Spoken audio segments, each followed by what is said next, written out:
तो हम लोगों ने क्वेश्चन नंबर 25 तक कर लिया था। नेक्स्ट हम लोग देखते हैं क्वेश्चन नंबर 26। तो क्वेश्चन थोड़ा सा ध्यान से समझ लेना, आसान है लेकिन बस थोड़ा सा एक बार समझना है आपको। Practical condition, a bus starts from rest with an acceleration of 1 meter per second square. A man who is 48 meter behind the bus starts with a uniform velocity of 10 meter per second. Then the minimum time after which the man will catch the bus. ठीक है, तो उसने minimum time पूछा है जिसमें वो बस को कैच कर ले। तो पहले तो क्वेश्चन समझो कि क्वेश्चन में क्या है। तो जैसे ये बिल्कुल वैसे ही प्रैक्टिकल कंडीशन है जैसे कई बार हम लोग के साथ भी होता है कि जैसे हम कहीं पर खड़े हुए हैं, ठीक है, बस आगे है थोड़ा सा, जैसे हमने बस को देखा कि हमें उस पर बैठना है, बस ने चलना स्टार्ट कर दिया धीमे धीमे, तो हम दौड़ के उस बस को कैच करते हैं। ठीक है, तो वही कंडीशन यहां पर दिखाई गई। अब उस कंडीशन में है क्या, उसे हम लोग डायग्राम से दिखाते हैं कि जैसे उसने क्या कहा है कि बस स्टार्ट्स फ्रॉम रेस्ट, ठीक है, और एक्सेलरेशन क्या है 1 meter per second square. Man 48 metre पीछे खड़ा हुआ behind the bus, starts with uniform velocity 10 meter per second. ठीक है, मतलब मैन की velocity constant velocity 10 meter per second. तो कंडीशन अगर हम लोग देखें तो कुछ इस तरह की कंडीशन यहां पर है।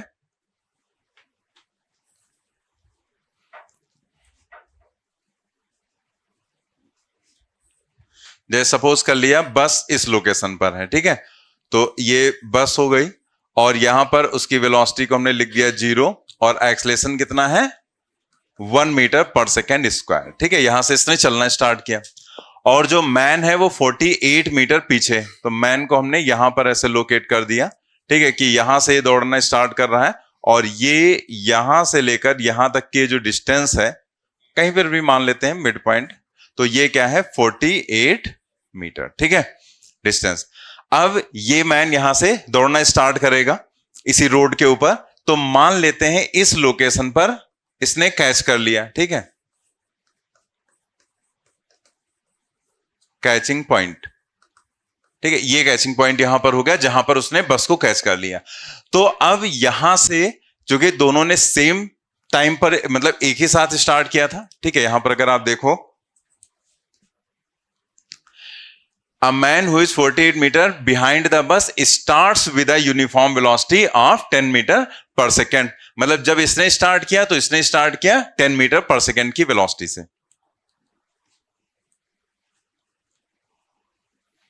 तो यहां पर इस मैन की जो वेलोसिटी है ये u इज इक्वल टू कितना है 10 मीटर पर सेकेंड। ठीक है, अब यहां पर अगर मान लेते हैं कैच कर लिया इसने बस को, तो बस जो है वो यहां से यहां तक कितनी डिस्टेंस चल रही है, सपोज कर लिया S1, ठीक है, S1 इसको मान लिया। और जो मैन है, चूंकि इस मैन ने इस बस को यहां पर कैच किया, तो अगर ये इस पॉइंट पर कैच कर रहा है तो इसका मतलब मैन भी यहां से इतनी डिस्टेंस चलकर आएगा। ठीक है, और ये डिस्टेंस मान लिया कितनी है S2 के बराबर। ठीक है, तो मैन कितना चला S1 और सॉरी S2 और बस कितना चली S1। लेकिन अगर हम बात करें टाइम की, तो अगर इसको यहां से यहां तक जाने में t टाइम लग रहा है तो मैन को भी यहां से यहां तक जाने में टाइम t ही लगेगा। लगेगा कह दें या कह दें लगना चाहिए। ठीक है, कि जैसे जिस समय इसने स्टार्ट किया उसी समय इसने स्टार्ट किया, तो अगर बस यहां से यहां तक मान लिया 10 सेकंड में पहुंच जाती, तो फिर मैन को भी यहां से यहां तक 10 सेकंड में ही पहुंचना पड़ेगा, तभी तो कैच कर पाएगा। अब पता लगा मैन को यहां से यहां तक जाने में ज्यादा टाइम लग गया, ठीक है, तो बस तो आगे निकल जाएगी।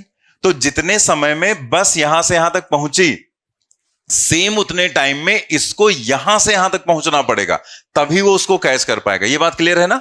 ठीक है, कि अगर ये पहले पहुंच गई बस और इसने मान लिया 12 सेकंड लिया, तो ये 12 सेकंड के बाद पहुंचेगा, तो बस रुक के उसका इंतजार थोड़े करेगी। इंतजार करना होता तो यही कर लेती। तो यहां पर क्या होगा कि बस आगे निकल जाएगी। तो इसका मतलब क्या हुआ कि अगर 10 सेकंड में बस यहां से यहां तक पहुंचती है, तो इसको दौड़कर 10 सेकंड में यहां पर पहुंचना पड़ेगा और वो बस को कैच कर लेगा। ठीक है, मतलब टाइम दोनों के लिए क्या हो गया, सेम हो गया। तो अब यहां पर अगर आप देखो तो एकदम सिंपल सी एक इक्वेशन हमें सीधे सीधे दिख जा रही है कि जैसे ये हमें डिस्टेंस दे दी गया ना उसने 48, तो अगर हम S2 में से S1 सब्ट्रैक्ट करें तो यही तो मिलेगा। यहां से यहां तक S2 है, यहां से यहां तक S1 है, तो S2 माइनस S1 कितना हो जाएगा? 48। तो हमने यहां पर लिखा S2 minus S1 is equal to 48। ठीक है, अब अगर आप S1 और S2 की वैल्यूज देखो तो क्या हो जाएंगे? तो जरा बताओ S1 क्या होगा? क्या होगा? Half AT square. एक्सलेशन है, इक्वेशन ऑफ मोशन आप अप्लाई करेंगे। ठीक है, देखो जब भी एक्सलेशन की बात आती है तो एक्सलेशन अगर है नहीं है, क्या हो रहा है, तो उसके हिसाब से आपको थिंक करना होता है। अच्छा, इसके लिए हाफ एक्सलेशन है तो इक्वेशन ऑफ मोशन आप अप्लाई कर देंगे, हाफ AT स्क्वायर। ये कितना चल रहा है? S2 जरा बताओ कितना होगा? UT प्लस, यहां भी हाफ AT स्क्वायर। A क्या होगा? अगर यहां पर देखो तो क्या रहेगा? सिर्फ UT रहेगा। यहां एक्सलेशन कहां है? कांस्टेंट वेलोसिटी है ना। तो आप ये चीज अपने दिमाग में भर लो अभी से। ठीक है, यहां पर देखते हैं, मैं ऐसे लिख दे रहा हूं। ठीक है, उसको आप अलग से अभी कहीं नोट कर लेना, पहले देख लो यहां पर क्या है। जैसे जब बात करते हैं एक्सेलरेशन की, तो एक्सलेशन के लिए हमारे पास 3 सिचुएशन हो जाएंगे। जैसे ये एक्सलेशन के बारे में बहुत सारी चीजें आपको समझनी है। जैसे एक्सलेशन है तो कई बार हम एक्सलेशन समझते हैं, एक्सलेशन मतलब वेलोसिटी बढ़ रही है और रिटार्डेशन मतलब वेलोसिटी घट रही है। तो ये बात सही भी है, ठीक है, कि ऐसे हम लोग समझ लेते हैं। लेकिन अगर हम बात सिर्फ एक्सलेशन की करें और थ्योरेटिकल क्वेश्चन की बात करें, तो एक्सलेशन में वेलोसिटी बढ़ भी सकती है और एक्सलेशन में वेलोसिटी घट भी सकती है। ठीक है, तो एक्चुअल में एक्सलरेशन एक टर्म है। ठीक है, एक्सलेशन एक टर्म हो गया, और उस टर्म को हम लोग कैसे यहां पर देखते हैं। जैसे अगर आपने सेल्फ इवैल्यूएशन का क्वेश्चन किया है, अगर सेल्फ इवैल्यूएशन आप कर रहे हैं तो उसमें एक क्वेश्चन मैंने ऐसे डाला है, ठीक है, कि एक्सलरेशन के 2 नाम है। मतलब एक तो एक्सलेशन पॉजिटिव हो सकता है, ठीक है, एक्सलेशन यहां पर पॉजिटिव एक्सलेशन हो सकता है और नेगेटिव एक्सलेशन भी हो सकता है। ठीक है, पॉजिटिव भी हो सकता है और नेगेटिव एक्सलेशन भी हो सकता है। तो एक्चुअल में ये भी एक्सलेशन है, ये भी हम क्या बोल रहे हैं? Positive acceleration. क्या बोल रहे हैं? Negative acceleration. तो एक्सलेशन का मतलब दोनों, पॉजिटिव भी हो सकता है और नेगेटिव, पॉजिटिव और नेगेटिव। अब वेलोसिटी से कंपेयर करें, अगर वेलोसिटी इस डायरेक्शन में है और इसको हमने पॉजिटिव मान रखा है, इस डायरेक्शन को,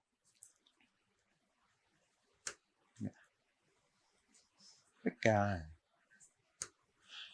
तो यहां पर अगर एक्सलेशन भी इसी डायरेक्शन में हो गया प्लस में, तो दोनों सेम डायरेक्शन में हो गए, तो यहां पर क्या होगा? वेलोसिटी बढ़ेगी।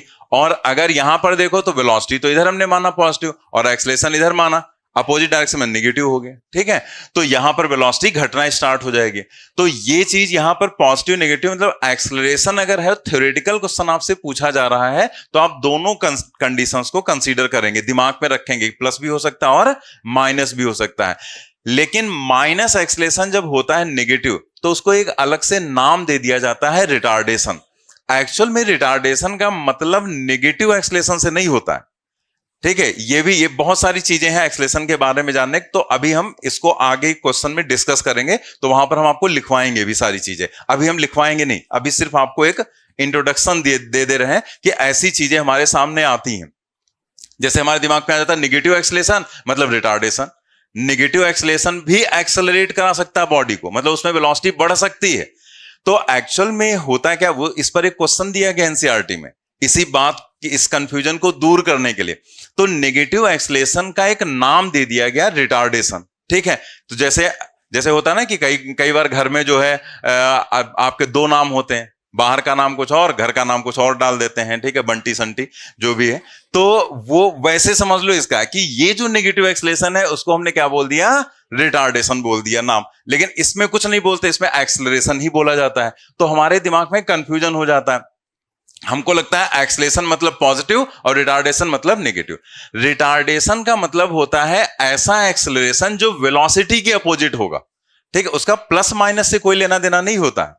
तो ये बातें हमें आगे बहुत अच्छे से समझनी होंगी, वरना हम क्वेश्चन गलत कर देंगे। कौन सा? थ्योरेटिकल क्वेश्चन गलत होगा, न्यूमेरिकल नहीं गलत होता, क्योंकि न्यूमेरिकल में कुछ ऐसा यूज ही नहीं करते। न्यूमेरिकल सीधा सीधा रहता है, इक्वेशन ऑफ मोशन में सब कुछ पॉजिटिव रहता है, जब रिटार्डेशन होता है तो हम ए को क्या रख देते हैं? माइनस। लेकिन थ्योरेटिकल क्वेश्चन गलत कर सकते हैं। तो हम लोग यहां पर इन चीजों को आगे डिस्कस भी करेंगे और पूरा लिख भी लेंगे, ठीक है। तो एक्सलेशन के बारे में बहुत सारी चीज जानने को है, लेकिन अभी हम जो आपको बताने जा रहे हैं वो सिर्फ इतना बताने जा रहे हैं कि एक्सलेशन से इक्वेशंस कैसे आपको मतलब दिमाग में रखना क्या है। तो जैसे मान लिया आपको एक्सलेशन दे दिया गया, तो अब एक्सलेशन तीन तरह का हो सकता है। मतलब या तो एक्सलेशन है ही नहीं, जीरो, ठीक है, मतलब एक्सलेशन वहां से गायब हो गया, और या फिर एक्सलरेशन है लेकिन एक्सलेशन कांस्टेंट है, और या फिर एक्सलरेशन है लेकिन वो वेरिएबल है। तो जैसे ही आपके सामने एक्सलरेशन की बात आए किसी क्वेश्चन में, तो आपके दिमाग में तुरंत ये तीनों चीजें आनी चाहिए। मतलब जैसे एक्सलेशन किसी भी क्वेश्चन में आए, चाहे वो उसमें कांस्टेंट हो, वेरिएबल हो, क्या हो, ठीक है, तो एक्सलेशन किसी भी क्वेश्चन में आए तो आपके सामने तुरंत ये तीन चीजें आनी चाहिए कि या तो मतलब कोई क्वेश्चन पढ़ रहे हैं उसमें एक्सलेशन की या कोई भी वेलोसिटी वगैरह की बात आ गई, तो आपने देखा कि एक्सलेशन जीरो है, या एक्सलेशन कांस्टेंट है, या एक्सलेशन वेरिएबल है। तो अगर एक्सलेशन जीरो है, ठीक है, तो हमें सीधे सीधे लगाना होता है displacement is equal to velocity into time. U into T लिख दो या वी इंटू टी, ठीक है, मतलब वो तो वेलोसिटी से उसका मतलब, तो वेलोसिटी इंटू टाइम। समझ गए ना? यू या वी उसमें तो कोई कंफ्यूजन नहीं ना, मतलब वो तो वेलोसिटी है, ठीक है। Displacement is equal to velocity into time, और अगर डिस्टेंस है तो स्पीड इनटू टाइम लिख देंगे अगर एक्सलेशन नहीं है वहां पर। तो मतलब जब भी एक्सलेशन की बात की जाए, तो अगर एक्सलेशन नहीं है तो सीधे सीधे तुम्हारे दिमाग में क्या आएगा? Displacement is equal to velocity into time, या distance is equal to speed into time, यानी कि S is equal to UT, ठीक है, बस इतना ही। अगर एक्सलेशन है और कांस्टेंट है तो आप लगाएंगे इक्वेशंस ऑफ मोशन, ठीक है, मतलब v बराबर u प्लस एटी, एस बराबर UT plus half AT square, V square equal to square plus 2s। और अगर एक्सलेशन वेरिएबल है तो आपको यूज करना है कैलकुलस मेथड। कैलकुलस मेथड, तब आप कभी भी इक्वेशन ऑफ मोशन के बारे में नहीं सोचेंगे। कैलकुलस मेथड क्या है ये हम आगे आपको सिखाएंगे, जब कैलकुलस पढ़ाएंगे तब सिखाएंगे, ठीक है। तो आपके दिमाग में तीनों चीजें रहनी चाहिए कि एक्सलेशन जीरो है तो displacement is equal to velocity into time. अगर एक्सलेशन कांस्टेंट है सीधे इक्वेशंस ऑफ मोशन लगा दो, चारों इक्वेशंस ऑफ मोशन या उनसे निकलने वाले जो रिजल्ट्स हैं वो सब एप्लीकेबल होंगे अगर एक्सलेशन कांस्टेंट है। और अगर एक्सलेशन वेरिएबल है तो तुरंत कैलकुलस मेथड लगाएंगे, फिर ये सब कुछ नहीं लगेगा, ठीक है। तो इसको कहीं नोट कर लो और याद रखना है आपको। डिस्प्लेसमेंट या क्या होगा? वेलोसिटी। तो आप यही नहीं दिमाग लगा पाते इक्वेशन ऑफ मोशन लगाएं कि क्या लगाएं, तो जब ये दिमाग में रहेगा तो तुरंत आप बता देंगे कि क्या हमें करना है और कैसे हमें करना है, ठीक है। तो इसको नोट में लिख लेते हैं, कहीं पर भी आप लिख लें, ठीक है।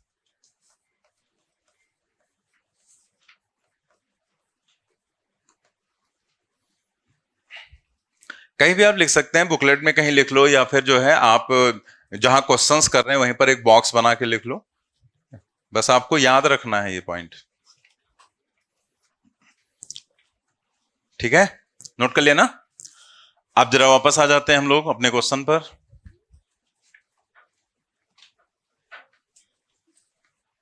लिख लेना सभी ने, चलिए वापस आते हैं। तो अब जरा यहां पर देखो, अब जैसे यहां पर हमने आपसे पूछा बताओ S1 कितना होगा? हाफ एटी स्क्वायर, क्योंकि एक्सलेशन है ना, तो सीधे UT plus half AT square, you zero तो हाफ एटी स्क्वायर हो जाएगा। और यहां पर इसके लिए अगर हम S2 पूछे, यूटी सिर्फ, क्योंकि यहां पर एक्सलेशन नहीं है, और एक्सलेशन नहीं होगा तो सीधे सीधे वेलोसिटी इनटू टाइम लगेगा। तो दोनों वैल्यूज हम लोग रख देते हैं। S2 की वैल्यू रखेंगे कितनी? U इंटू टी, मतलब 10 इंटू टी। तो यहां पर हमने 10 इंटू टी रखा S2 की जगह पर, और S1 की जगह पर चूंकि U जीरो है तो हम हाफ एटी स्क्वायर लिखेंगे सिर्फ, ठीक है। तो यहां पर क्या हो जाएगा? हाफ एटी स्क्वायर, ठीक है। एटी स्क्वायर, ए का मतलब हो गया यहां पर 1, ठीक है, 1 और T square, and that is equal to 48। तो देखो लिखना तो इतना ही है हमें, लिखना तो इतना ही है, लेकिन हम यहां पर अलग से भी लिख दे रहे हैं क्योंकि कुछ लोगों को प्रॉब्लम हो जाती है। तो अगर किसी को ऐसी कोई प्रॉब्लम है तो अपना अलग से लिख लेना कि हमने क्या किया है। फॉर मैन, मैन के लिए हमने लिखा है S2 is equal to velocity into time that is 10t। और जो बस है उसके लिए अगर आप ये तब लिखो अगर आपको मतलब लगता है कि हम कहीं भूल ना जाए तो ये अपना लिख लो, लेकिन अगर आपको कोई कंफ्यूजन नहीं तो लिखने की जरूरत नहीं है, ठीक है। S1 is equal to UT plus half AT square bus के लिए। U क्या है, जीरो बस का, तो ये हो जाएगा हाफ 1 इंटू T स्क्वायर, ठीक है। तो अननेसेसरी है, ठीक है, लेकिन हमने समझाने के लिए लिख दिया। कई लोगों को भी थोड़ा सा दिक्कत होती तो अपना अलग से नोट कर लेंगे कि मैन के लिए S2 है और बस के लिए S1 है, वही चीजें यहां लिखती, ठीक है। आगे क्वेश्चन तो खत्म हो गया, ठीक है, क्वेश्चन तो यहीं तक था। आगे क्या है, कैलकुलेशन। इसे सॉल्व करके आपको टी की वैल्यू निकालनी, जल्दी से सॉल्व करिए, निकालिए। 20t माइनस टी स्क्वायर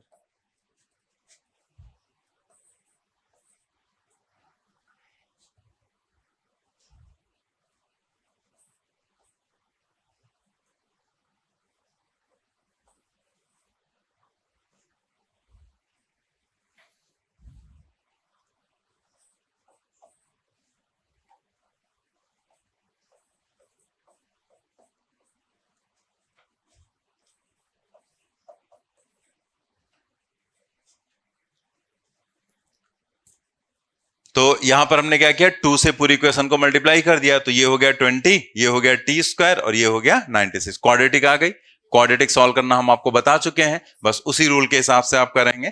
तो आपको जैसे जब क्वाड्रेटिक आती है ना तो इतना कॉम्प्लिकेटेड नहीं रहता है हम लोगों के लेवल में कि बड़ा सोचना पड़े। जैसे यहां देखो 20 लाना है और ये क्या है 96 है, 20 90, सीधे से समझ में 12 इंटू 8, 12 और 8 का पेयर बन जाएगा 12 इंटू 8 96 और 12 प्लस 8 20। तो हम 12 और 8 का पेयर यहां बनाएंगे, यहां पर कुछ नहीं है तो इसको हम 1 मान लेंगे। तो यहां पर इन दोनों का पेयर क्या बनेगा 12 और 8 का, ठीक है। साइन का जरूर ध्यान रखना है, साइन अगर गड़बड़ हुआ तो आंसर पूरा गलत हो जाएगा। ये प्लस और ये प्लस, तो यहां पर क्या लगा देंगे प्लस, तो प्लस 12 इंटू 8, ठीक है। अब इसके दो फैक्टर्स हमें कर लेने, तो 12 और 8, लेकिन यहां पर लाना है -20, तो क्या होगा -12 -8, तो ये हो जाएगा -12 -8, ठीक है। तो हम इधर लिख दें यहां पे, तो यहां पर t की वैल्यू क्या हो जाएगी, t की वैल्यू हो जाएगी, ये उधर जाएगा दूसरी साइड में तो ये प्लस हो जाएगा, ये भी प्लस हो जाएगा, तो यहां पर आ जाएगा 12 सेकेंड एंड 8 सेकेंड, ठीक। अब तो कोई डाउट तो इसमें है नहीं, क्वाड्रेटिक इक्वेशन सॉल्व करने में हमने कई एग्जांपल्स आपको करा दिए थे। किसी को कोई डाउट है तो अपना पीछे से जाके फिर से देख लेना जाके, ठीक है। तो ये 12 और 8 सेकेंड हो गया, तो आंसर यहां पर लेकिन जो आएगा वो 8 सेकेंड आएगा, ठीक है। तो t is equal to 8 second, ये हमारा आंसर होगा। अभी बता दें, नोट कर लेना। तो क्लियर हो गया यहां पर कि S2 और S1 आपको दिया गया था -48, S1 S2 की वैल्यू रखी, क्वाड्रेटिक इक्वेशन बन गई, सॉल्व कर लिया। मेन देखो, जब भी हमने आपको स्टार्टिंग में बताया था, बार बार हम आपको ये याद दिलाते रहेंगे कि क्वेश्चन छोटा होता है, कैलकुलेशन इग्नोर करके जितना बचता है वो क्वेश्चन होता है, ठीक है। तो क्वेश्चन में जो मेन पॉइंट है हमेशा क्वेश्चन का वो याद रखना होता है, उस पर ध्यान देना होता है, हमें इस पर नहीं ध्यान देना है। ये अगर आपको नहीं आ रहा है तो ये आपकी मैथ की प्रॉब्लम है, जो कि हमने अब जैसे अगर आपको क्वाड्रेटिक इक्वेशन सॉल्व करना नहीं आ रहा है तो पीछे आपको हमने सिखाया ना, वही एग्जाम्पल से आप 20 बार कर डालो, आपको सब क्लियर हो जाएगा। वही सेम एग्जाम्पल बार बार करो समझ के, ठीक है, वो आपको क्लियर हो जाएगा। तो आपको अगर उसमें फिर भी कोई डाउट है तो फिर हमसे मिलो आके, पूछो आके, ठीक है। ये तो कैलकुलेशन का पार्ट है। मेन पार्ट क्या था, बस इक्वेशन बनाना, कि यहां कंडीशन क्या थी उसको लेकर हमें इक्वेशन कैसे बनानी थी, बस मेन पार्ट वो होता है। तो क्वेश्चन में हमेशा मेन पॉइंट देखा जाता है, ये सब नहीं देखा जाता, ये तो सब कैलकुलेशन का पार्ट है, ठीक है। मेन पॉइंट बस यहीं पर खत्म हो गया था, उसके आगे जितना भी है कैलकुलेशन। अब इसमें एक पॉइंट ये है कि जैसे हमने एक क्वेश्चन में पीछे आपको और बताया था, एक क्वेश्चन हम लोगों ने किया था ना, जिससे पहले हमने क्वाड्रेटिक इक्वेशन सिखाई थी, तो आपको वो क्वेश्चन बताया गया था, उसमें 2 टाइमिंग आई थी। तो हमने कहा था कि अगर माइनस में टाइम आ जाता है तो हम इग्नोर कर देते हैं कि भाई नेगेटिव में समय नहीं हो सकता है, प्लस वाला आंसर सही होगा। लेकिन अगर दोनों आंसर प्लस में आ रहे हैं तो इसका मतलब वो दोनों ही सही है। तो इसका मतलब ये दोनों आंसर सही है, 8 एंड 12। तो फिर हमने 8 सेकेंड क्यों लिया? तो ये पॉइंट आपको यहां से समझ में आएगा। देन मिनिमम टाइम उसने पूछा है, ठीक है, क्या कहा उसने? मिनिमम टाइम यहां पर आपको बताना है। तो दो टाइमिंग है 8 एंड 12। अब ये 8 और 12, ये 12 सेकंड का मतलब क्या है? ये क्वेश्चन बहुत पहले एक बार आईआईटी में भी पूछा गया था। पहले ये मेडिकल का ही एक एग्जाम होता था, उसमें पूछा गया था क्वेश्चन, ठीक है, काफी पहले। लेकिन इसमें जैसे क्वेश्चन पर ये मत देखो कि ये क्वेश्चन कब पूछा गया था। अगर कई बार ऐसे क्वेश्चंस होते हैं ना जो बहुत पहले पूछे गए, लेकिन उसमें इतना बढ़िया पॉइंट होता है कि वो कभी भी किसी भी क्वेश्चन में यूज किया जा सकता है। तो ये क्वेश्चन बहुत पहले पूछा गया था, रुड़की का एग्जाम होता था पहले, आईआईटी में ही शामिल था, तो उसमें पूछा गया था। तो उसमें उसने ये क्वेश्चन कहा था कि एक्सप्लेन करिए, मतलब उसमें सब्जेक्टिव में क्वेश्चन पूछा गया था कि एक्सप्लेन करिए कि यहां पर जो ये दो टाइमिंग आते हैं इनका मतलब क्या है। तो इन दो टाइमिंग्स का मतलब क्या है उसको देखो। जैसे मैन ने यहां से, जैसे ये बस थी यहां पर, ठीक है, और ये मैन था यहां पर। अब इसने यहां से दौड़ना स्टार्ट किया इसके पीछे, ठीक है, और बस ने भी अपना चलना स्टार्ट किया। तो होता क्या है, प्रैक्टिकली सोचो, जैसे बस धीमे धीमे चलना स्टार्ट करती है क्योंकि वो एक्सेलरेट कर रही है, और आप पीछे खड़े थे, आपने तेजी से अपनी पूरी स्ट्रेंथ लगाकर एक कांस्टेंट वेलोसिटी से आपने दौड़ना स्टार्ट किया। तो आप बस तक पहुंच जा रहे हैं ना, ठीक है, बस को आप कैच कर ले रहे हैं। तो अगर उस समय, चूंकि बस अभी धीमे धीमे चल रही और आप पीछे से बहुत तेजी से आए, तो अब बस इधर जा रही है और बस इधर जा रही है और हम इधर से दौड़ते हुए आ रहे हैं। तो अब हमारी मर्जी कि हम चढ़े या ना चढ़े, हमारा मर्जी आ गया कि नहीं चलो हम रेस लगाते हैं बस के साथ थोड़ी देर। तो अगर उस समय आप चाहें तो आप बस से आगे भी निकल सकते हैं, क्योंकि बस धीमे धीमे एक्सेलरेट कर रही है और आप तेजी से जा रहे हैं। तो पहली बार 8 सेकंड पर, जब ये 8 यहां से 8 सेकंड का टाइम बीतेगा, तो ये मैन यहीं पर आ जाएगा, मतलब उस साइड में है तो थोड़ा उसको हमने ऊपर दिखा, उड़ने नहीं लगेगा, ठीक है, मतलब वो साइड में है उधर दूसरी साइड में। तो ये मैन और बस दोनों साथ में आ गए। अब इसकी मर्जी, ये चढ़े और नहीं चढ़ेगा तो ये आगे निकल जाएगा। तो पता लगा मैन यहां पर आ गया, लेकिन बस भी कुछ समय के बाद, चूंकि वो एक्सेलरेट कर रही है, उसकी वेलोसिटी बढ़ रही है, तो बस भी यहां पर कुछ समय के बाद आएगी और कहेगी बेटा बैठ लो, ठीक है। लेकिन अगर ये अब नहीं बैठा तो ये काम कब होगा? ये स्टार्टिंग से, मतलब ये काम होगा t=8 सेकेंड पर और ये काम होगा t=12 सेकेंड पर। लेकिन इसको थोड़ा ओवर कॉन्फिडेंस हो गया, नहीं हम पहुंच जाएंगे, फिर से पकड़ लेंगे। तो ये अगर यहां पर नहीं बैठा तो फिर आगे इसको दोबारा बस ये नहीं मिलेगी, क्योंकि इस कंडीशन के बाद कोई तीसरा टाइम ऐसा नहीं होगा, क्योंकि इसकी स्पीड तो जो है वो है फिक्स है और बस लगातार एक्सीलरेट करी तो उसकी स्पीड बढ़ती चली जाएगी। तो ये दो बार तो आपस में एक दूसरे को मिलेंगे। पहली बार मैन ने बस को कैच किया और दूसरी बार बस ने मैन को कैच किया, लेकिन उसके बाद यहां पर कंडीशन क्या होगी? मैन पीछे रह जाएगा और बस आगे निकल जाएगी। तो ये दो टाइमिंग आने का यही मतलब है कि दो बार ये दोनों एक दूसरे को कैच करेंगे, ठीक है। तो समझ में आ गया ना कि ये दो आंसर्स यहां पर क्यों आए। तो अगर मिनिमम टाइम की बात है तो पहली बार कब हुआ? 8 सेकंड पर। आगे बढ़ते हैं हम लोग नेक्स्ट क्वेश्चन पर।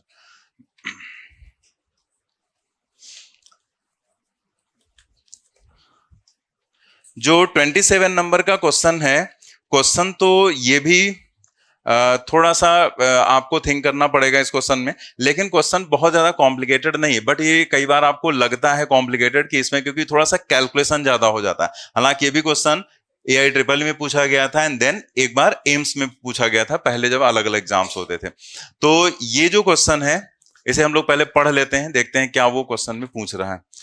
A car starting from rest accelerates at the rate f through a distance s, then continues at constant speed for time t and then decelerate at the rate f/2 to come to rest. If the total distance traversed is 15s, then. सबसे पहले आप ये देखो कि question में उसने यहां पर कहा है देन के आगे उसने कुछ लिखा ही नहीं। मतलब कि आपको देन के बाद क्या पता करना है? एवरेज एक्सेलरेशन पता करना है कि एवरेज वेलोसिटी पता करना है कि टोटल डिस्प्लेसमेंट पता करना है? कुछ उसने नहीं बताया, कुछ बताया, बस उसने कह दिया अगर ऐसा है देन। तो फिर हमें ऐसे केस में ऑप्शन देखने पड़ेंगे, वे देन के आगे हम क्या निकाल लें। तो देन के आगे हमने देखा ऑप्शंस, तो पता चला कि एस, एफ और टी का रिलेशन वो पूछ रहा है कि जो s है, f है और जो t है उसमें रिलेशन क्या होगा। ठीक है, तो वो रिलेशन हमें निकालना है। तो हमारा फोकस हो गया कि हमें ये रिलेशन फाइंड आउट करना है बस। ठीक है, अब क्वेश्चन को ध्यान से पढ़ो फिर से। A car starting from rest, मतलब कार रेस्ट से स्टार्ट कर रही है, accelerates at the rate f through a distance s, वो s डिस्टेंस तक एक्सेलरेट करती है। इतनी बात समझ में आ गई। कार ने रेस्ट से स्टार्ट किया, f एक्सेलेरेशन है उसका और s डिस्टेंस तक वो एक्सेलरेट करती है इसी एक्सेलेरेशन से। तो हम इतनी चीज पहले ड्रॉ कर ले। आप अभी कुछ मत करना, पहले देखो सिर्फ। तो हमने यहां पर इस तरीके से ऐसे दिखा लिया कि यहां से कार ने चलना स्टार्ट किया, तो इस वेलोसिटी को हमने u इक्वल टू 0 कह दिया, और जो एक्सेलरेशन है, ठीक है, वो एक्सेलरेशन यहां पर कितना है, f के बराबर है। ठीक, तो एक्सेलरेशन हो गया f और डिस्टेंस कितनी उसने ट्रेवल की है, s के बराबर। ठीक है, तो ये उसने डिस्टेंस ट्रेवल की, इतनी देर तक उसने एक्सेलरेट किया। देन आगे बढ़ते हैं, क्या हुआ।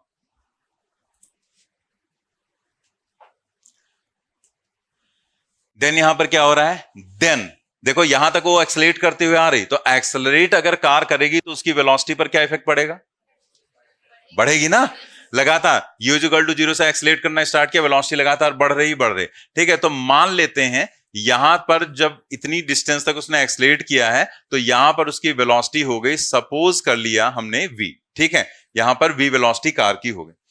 अब इस लोकेशन के बाद क्या होगा, आगे बढ़ते हैं क्वेश्चन में। Then continues at constant speed for time t। Then continues मतलब उस लोकेशन तक एक्सेलरेट करने के बाद वो उसी स्पीड से कंटिन्यू करती है कांस्टेंट स्पीड से, मतलब फिर उसकी स्पीड में कोई वेरिएशन नहीं होता, यानी कि एक्सेलरेशन 0 हो गया होगा। एक्सेलरेशन 0 होगा तभी तो स्पीड कांस्टेंट रहेगी। ठीक है, वेलोसिटी कांस्टेंट रहेगी। तो यहां पर क्या हुआ कि आगे यहां से उसने टी टाइम तक के लिए उसने अपनी स्पीड में कोई चेंज नहीं किया, यानी कि जब वो इस लोकेशन पर होगी कार तब भी उसकी स्पीड क्या होगी, v के बराबर। ठीक है, तो ये यहां पर आ गए हम, और स्पीड उसकी अभी भी क्या है, v के बराबर। दो पार्ट हो गए, अब तीसरे पार्ट पर आते हैं। एंड देन डिसेलरेट, मतलब टी टाइम के लिए वो कांस्टेंट स्पीड से चली, और देन डिसेलरेट मतलब उसमें रिटार्डेशन आ गया एट द रेट f/2।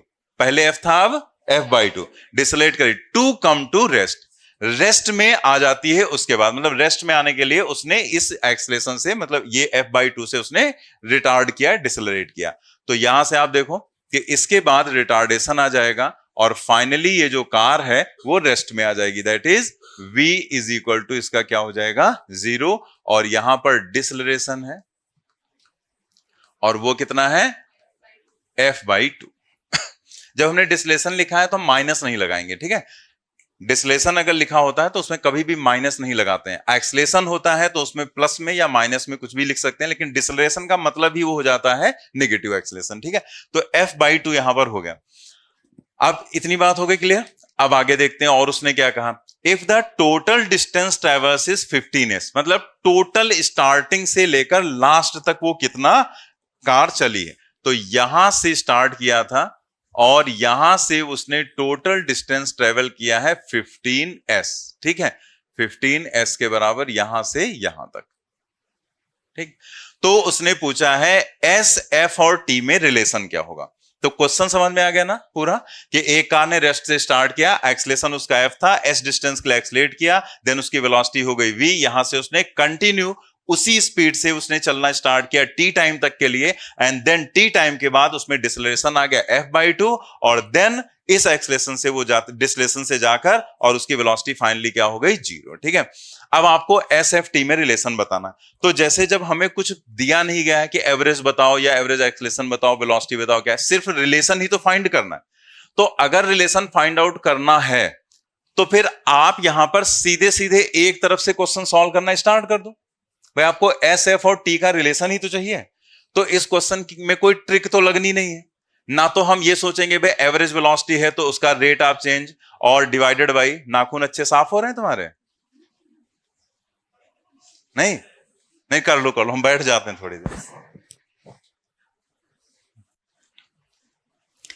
तो एक्सलेशन यहां पर f और वेलोसिटी यहां पर v के बराबर, तो इतनी डिस्टेंस को मतलब इन क्वांटिटीज को पहले हम यहां पर हम क्या करें, रिलेट कर लें। तो रिलेट करने के लिए यहां पर कहीं टाइम तुम्हें दिख रहा है?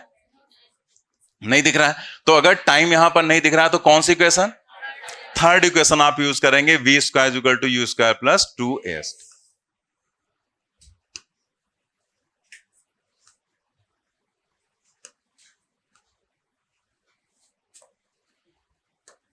ठीक है, तो हम देखो ये जो क्वेश्चन है, हम लोग इस क्वेश्चन को, इसलिए मैंने आपको रोका था कि भी डायग्राम मत बनाना, इस क्वेश्चन को हम लोग डायग्राम में ही सॉल्व करते हैं। ठीक है, अलग अलग लिखेंगे उससे बेटर है डायग्राम में अगर हम सॉल्व करके दिखा दें तो ज्यादा वो आपको क्लियर रहेगा, समझ में आएगा। तो जैसे हम यहां से यहां तक की बात कर रहे हैं, ठीक है, तो इसमें अगर हम इक्वेशन अप्लाई करें तो v square equal to u square plus 2as, ठीक है, ये अप्लाई करेंगे यहां पर। तो आप यहां देखो कि जो इनिशियल वेलोसिटी है वो तो है 0, तो इसको हमने कर दिया 0। तो यहां से एक रिलेशन हमें मिल गई, v square is equal to 2fs। ठीक है, ये तो इक्वेशन होती, तो यहां पर कैपिटल एस है तो हमने कैपिटल एस रख दिया, 2fs। इसको हमने कह दिया दिस इज इक्वेशन फर्स्ट। ठीक है, अब जरा आप देखो यहां तक पहुंचने के बाद हमें क्या लग रहा है कि हमें एफ एस टी में रिलेशन चाहिए। तो एफ और एस तो आ गया, ये क्या है v, हमें क्या चाहिए t, तो मतलब हमें v और t का रिलेशन चाहिए, यही तो इसके बाद हुआ। तो v और t आपको आगे मिलेंगे क्योंकि यहां तो t है नहीं, तो इसका मतलब आप अगले सेक्शन में चले जाओ। तो अगले सेक्शन में गए तो हमने देखा कि यहां पर v और t को रिलेट तो हम बड़े आराम से कर लेते, लेकिन यहां डिस्टेंस नहीं पता है। अगर ये डिस्टेंस मान लेते कुछ s नॉट है, ये किसी तरह से हमें पता चल जाएगा, तो हम क्या लिखेंगे, v is equal to s not divided by t। ठीक है, तो इसको हमने सेकेंड इक्वेशन डाल दिया। अब अगर आप देखो तो क्वेश्चन थोड़ा थोड़ा एक तरह से देखें हमारा सिमट चुका, कैलकुलेशन तो भी है, क्वेश्चन सिमट चुका है कि क्वेश्चन का मेन पॉइंट हमें पता चल गया कि बस हमें ये s नॉट अगर पता चल जाए कैसे भी, क्योंकि उसने s दे रखा है ना, तो s के टर्म में अगर हमें s नॉट पता चल जाए तो हम ये s नॉट पता चला नहीं कि हमें v पता चल गया, v की वैल्यू हम रख देंगे इक्वेशन फर्स्ट में और सॉल्व कर लेंगे और हमारा आंसर आ जाएगा। ठीक है, तो अब हमें फाइंड आउट क्या करना है, s not. s not find out करने के लिए ये जो पहला सेक्शन है उसकी डिस्टेंस उसने s दे रखी है, ये s है और टोटल कितना है 15s। तो आप सोचो कि अगर आपको ये पता चल जाए, इसको s डैश मान लेते हैं, तो अगर ये s डैश पता चल जाए तो पूरा क्वेश्चन सॉल्व कि नहीं। देखो क्वेश्चन में अभी कैलकुलेशन होगा तो ये बड़ा हो जाएगा, आपको लगने लगेगा, तो हम क्वेश्चन आपको समझाना चाह रहे हैं, क्वेश्चन यहीं पर खत्म हो चुका है। ठीक है, कि आपको बस ये s डैश पता चल जाए तो आप क्या करेंगे, इसे और इसे ऐड करेंगे और 15s में से सब्ट्रैक्ट कर देंगे, तो ये बीच की वैल्यू आ जाएगी और ये बीच की वैल्यू आप यहां रखेंगे, v मिल जाएगा, और v इसमें रखेंगे तो रिलेशन आपको मिल जाएगी। ठीक है, अब ये s डैश कैसे मिलेगा, s डैश के दो तरीके हैं। आप अगर पीछे का एक केस जो हम लोगों ने पढ़ा था सेकंड वाला, जो सम इंपॉर्टेंट केसेस में, उसका अगर हम यूज करें तो बड़ी इजीली मिल जाएगा। तो पहले हम उसी से आपको करके दिखाएंगे, बाद में हम ये भी आपको बता देंगे कि अगर ये नहीं पता होता तो आप क्या करते। ठीक है, तो हम लोग जरा देखें, जो हम लोगों ने केस किया था ये वाला एक, कि अगर एक्सलेशन अल्फा है देन रिटार्डेशन बीटा है, ये डिस्टेंस s1 है, ये डिस्टेंस s2 है, तो अगर हम s2 अपान s1 आपसे पूछें तो बताओ कितना, अल्फा अपान बीटा, s1 अपान s2 तो बीटा अपान अल्फा, s2 अपान s1 अल्फा अपान बीटा, ये याद है ना। और इसमें कंडीशन क्या थी, यहां 0 था, यहां v मैक्स था और यहां पर फिर क्या था 0। ठीक है, मतलब ये हुआ कि अगर 0 से एक पर्टिकुलर वेलोसिटी, चाहे वो v हो v मैक्स हो, और उतनी ही वेलोसिटी से वापस 0, अगर ये दो कंडीशन मिल रही हैं आपको तो ये रिलेशन अप्लाई हो जाएगी। अब जरा यहां देखो, यहां एक पार्ट ये एक्स्ट्रा है बस बीच में, ये एक पार्ट एक्स्ट्रा है, लेकिन हम इसकी बात ही नहीं कर रहे हैं, इसमें तो कोई एक्सलेशन है नहीं। आप यहां पर देखो ये एक्स्ट्रा पार्ट है बीच का, आप यहां देखो 0 से v एक्सलेशन f और v से 0 रिटार्डेशन f/2, तो एक तरह से ये अल्फा हो गया, ये बीटा हो गया, ये s1 हो गया, ये s2 हो गया। ठीक है, तो हम डायरेक्ट अगर लिखना चाहें तो हम लिख सकते हैं s dash divided by s dash upon s, तो एक्सलेशन उल्टा f upon f/2, f divided by f/2 that is equal to 2 तो यहां से एस डैश की वैल्यू हो गई 2s। ठीक है, अब आपको निकालना S not, therefore S not is equal to 15s। 15s total है और उसमें से आप सब्ट्रैक्ट करेंगे ये s और ये s डैश, यानी कि s प्लस 2s को सब्ट्रैक्ट कर दो तो ये कितना आ जाएगा, 15 माइनस 3 12 आ जाएगा, तो ये 12s हो जाएगा। ठीक है, तो 12s हो गया यहां पर। अब ये s नॉट की वैल्यू आपको रखना है सेकंड में और v की वैल्यू रख देना है फर्स्ट में। ठीक है, तो यहां पर हम आगे सॉल्व कर देते हैं इसे।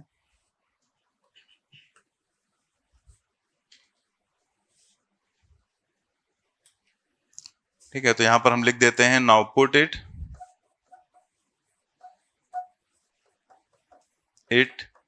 In equation 2। ठीक है, इक्वेशन 2 में रखो तो यहां पर हमें क्या मिल जाएगा, v is equal to 12s divided by t। ठीक है, 12s डिवाइडेड बाई t, और इसको रख देंगे इक्वेशन फर्स्ट में। Put it in equation first, तो v स्क्वायर है तो 12s डिवाइडेड बाई t का whole square is equal to कितना है, 2fs। तो ये हो जाएगा 144 s square divided by t square is equal to 2fs। ठीक है, तो यहां से अगर आप देखो तो एक s कैंसिल हो गया और देन यहां पर क्या आ जाएगा, it implies that s is equal to 2 divided by 144 ft square, या फिर 1/72 ft स्क्वायर। ठीक, ये इसका आंसर हो जाएगा। ठीक है, नोट कर लें।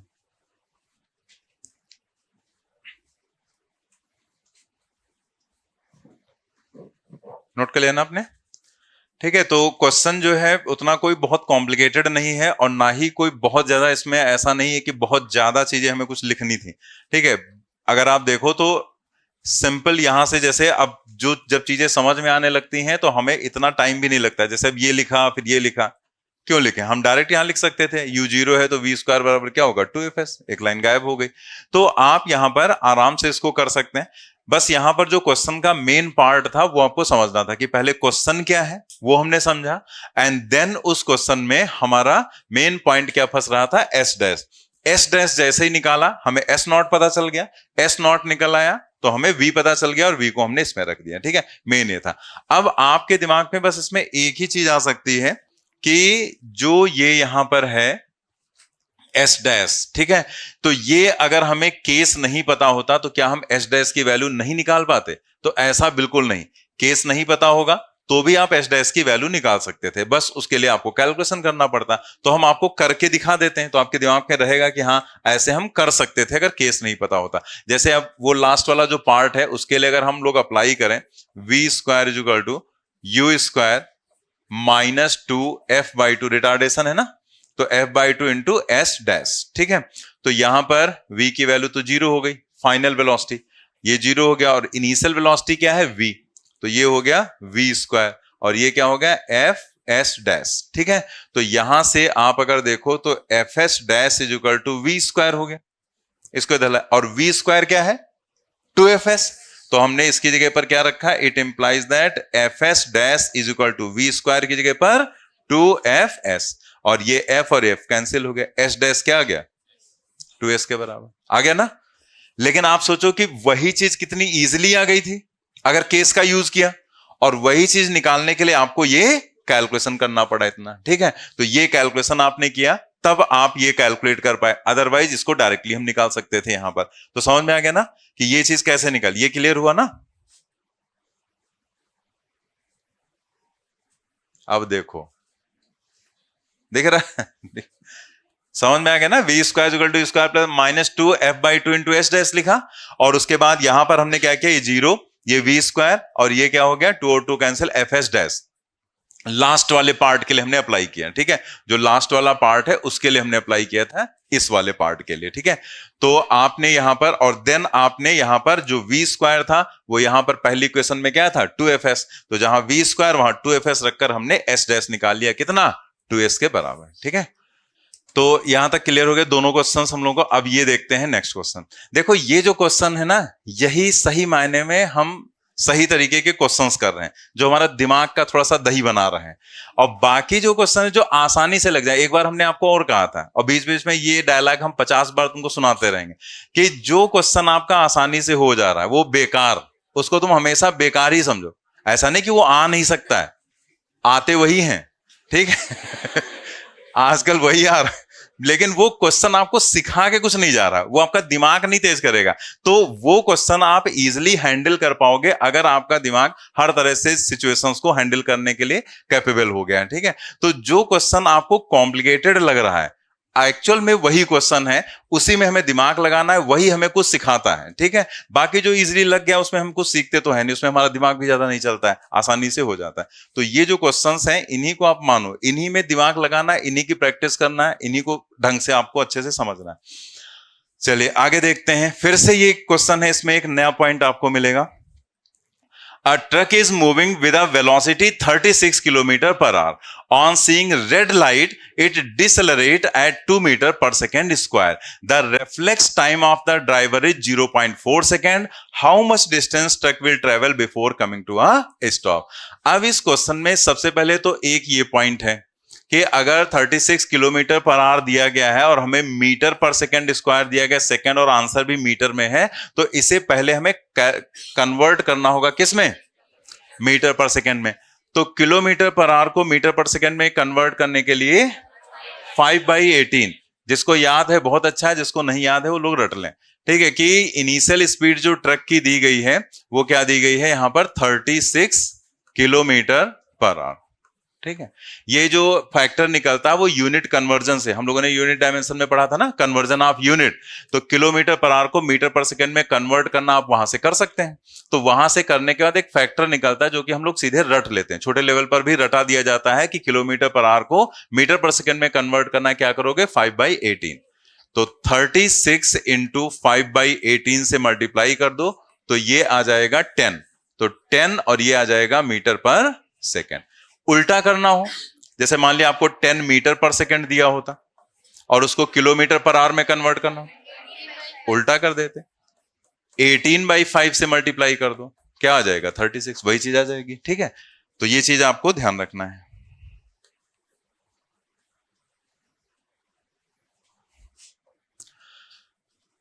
अब यहां पर मेन पॉइंट आपका क्या है? ये जो पॉइंट आया है इसमें यही एक अलग पॉइंट है। रेफ्लेक्स टाइम का यहां पर क्या मतलब है ये हमें समझना है। Reflex time of the driver is 0.4 second, ठीक है। तो ये रेफ्लेक्स टाइम क्या होता है एक्चुअल में?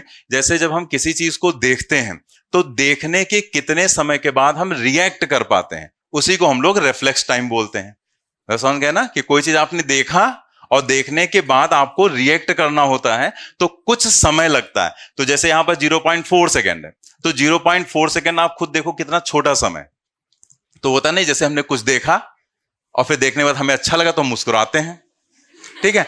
तो अब आप देखने के बाद मुस्कुराए ना, पहले से थोड़े मुस्कुरा रहे होते हैं। तो आपने देखा फिर आप मुस्कुराए, तो इसका मतलब क्या? कुछ ड्यूरेशन लगता है। अब ये नहीं पहले देख लिया फिर थोड़ी देर सोचा बैठ के फिर मुस्कुरा रहे हैं, ठीक है। तो आप यहां पर जो भी देखते हैं या जो भी आपके सामने कोई चीज आती है उस पर आप कितनी देर में प्रतिक्रिया व्यक्त कर पाते हैं। तो रिफ्लेक्स टाइम जो 0.4 सेकेंड है उसका क्या मतलब है कि हम किसी चीज को देखने के कितने समय के बाद हम रिएक्ट कर पाते हैं, ठीक है। तो ऐसे इसको और इजीली, और जितने समय के बाद हम रिएक्ट करेंगे तो इसका मतलब क्या हुआ? उतने समय के लिए हम जैसे थे वैसे ही रहेंगे। मतलब उस समय में कोई परिवर्तन हमारे अंदर नहीं आएगा या हम कोई वैसा अलग काम कोई नहीं कर पाएंगे। जैसे इस ट्रक ड्राइवर का रिफ्लेक्स टाइम अगर 0.4 सेकेंड है तो ये रेड लाइट देखेगा, लेकिन ब्रेक ये 0.4 सेकेंड के बाद लगा पाएगा, क्योंकि रिएक्शन टाइम है ना ये। तो रिएक्शन टाइम 0.4 सेकेंड है, इसका मतलब देख तो लिया हमने, लेकिन उसके बाद हमें कितना टाइम लगता है? 0.4 सेकेंड। तो इसका मतलब क्या हुआ कि और जब तक वो ब्रेक नहीं लगाएगा तब तक क्या रिटार्डेशन आ जाएगा? नहीं आएगा ना। मतलब हमने देखा और 0.4 सेकेंड के बाद हम ब्रेक लगा पाएंगे, ये हमारा रिफ्लेक्स टाइम है, रिएक्शन टाइम है। तो इसका मतलब 0.4 सेकेंड तक वो ट्रक उसी स्पीड से चलता रहेगा जिस स्पीड से वो चल रहा था, ठीक है। तो कई बार इसी के चक्कर में प्रॉब्लम्स भी हो जाती, जैसे कभी कभी होता ना, कोई दोस्त आपका आया, उसके साथ कोई घटना घटित हो गई, कल सही सही गया था, दूसरे दिन आया हाथ में पट्टी उट्टी बांध के, तुमने पूछा क्या हो गया भैया, तो वो अपनी व्यथा कैसे सुनाता है, कहेगा यार क्या बताएं, जा रहे थे, ठीक है, और जब तक ब्रेक लगाते लगाते तब तक घुस गए, तो मतलब वो कहीं जा रहा था, तो ब्रेक लगाते लगाते, ऐसे बोलते हैं ना, तब तक घुस गए उसके अंदर। तो इसका मतलब क्या हुआ कि उसका जो कहने का मतलब है कि हमें लग तो गया था ब्रेक लगाना है, क्योंकि सामने हमने देख तो लिया था, लेकिन हमारे पास इतना समय नहीं बचा था, मतलब उसके पास इतना टाइम नहीं बचा था जो रिएक्ट करने का टाइम होता है, हालांकि वो बहुत कम होता है, लेकिन उतना भी टाइम नहीं बचता, और हम तो अब ये चीज जो होती है ये बहुत शॉर्ट ड्यूरेशन होता है, क्योंकि देखो जैसे होता क्या है कि जब आप किसी चीज को देखते हैं तो जो भी देखा आपने आंखों से, फिर वो ब्रेन में जाता है, माइंड में गया, और उसके बाद ब्रेन डिसाइड करता है, तो तुम लोग बायोलॉजी के स्टूडेंट हो, कि किस पार्ट का काम है, हाथ का है, पैर का है, आंखों का है, होठों का है, ठीक है, जिसका भी काम है वो बताता है कि क्या करना है। तो हाँ हो गया, ठीक है, तो उसने बताया कि भाई पैर से ब्रेक लगाने तुम्हें, तो अब उतना टाइम तो लगेगा ना, 0.4 सेकेंड, तभी तो होगा। अब ऐसा थोड़ा कि आंखों से देख लिया, आप वहां पर दिमाग में बैठ के मीटिंग चल रही न्यूरॉन्स के बीच में, अभी ब्रेक लगवाएं कि ना लगवाएं, ठुकवा देते हैं, बहुत इधर उधर देखता है ये, तो वहां पर तुरंत शॉर्ट ड्यूरेशन में सारी चीजें हो जाती हैं। तो रेफ्लेक्स टाइम का मतलब समझ में आ गया कि रेफ्लेक्स टाइम वो टाइम है जितने समय के बाद आप कोई रिएक्शन कर पाएंगे, ठीक है, मतलब इस समय तक आप जैसे थे वैसे ही रहेंगे। अगर ये ट्रक 10 मीटर पर सेकेंड की स्पीड से जा रहा है, तो अगर उसका रेफ्लेक्स टाइम ड्राइवर का 0.4 सेकेंड है, तो 0.4 सेकेंड तक वो 10 मीटर पर सेकेंड से ही चलेगा, एंड देन वो ब्रेक अप्लाई कर पाएगा, और जैसे ही ब्रेक अप्लाई करेगा वैसे ही रिटार्डेशन जनरेट हो जाएगा। मतलब इसमें दो कंडीशंस इन्वॉल्व हो गई, कांस्टेंट वेलोसिटी एंड रिटार्डेशन, ठीक है, तो दोनों इक्वेशंस अप्लाई होंगी। जैसे भी पीछे आपको बताया गया था ना कि अगर हम कांस्टेंट वेलोसिटी से जा रहे हैं तो displacement is equal to velocity into time, और अगर हम कांस्टेंट एक्सेलरेशन या रिटार्डेशन कुछ भी हो तो हम क्या अप्लाई करेंगे, इक्वेशंस ऑफ मोशन। तो ये दोनों चीजें यहां पर अप्लाई हो जाएंगी। बस और क्वेश्चन में कुछ था नहीं, हम लोग यहां पर देख लेते हैं डायग्राम बनाकर।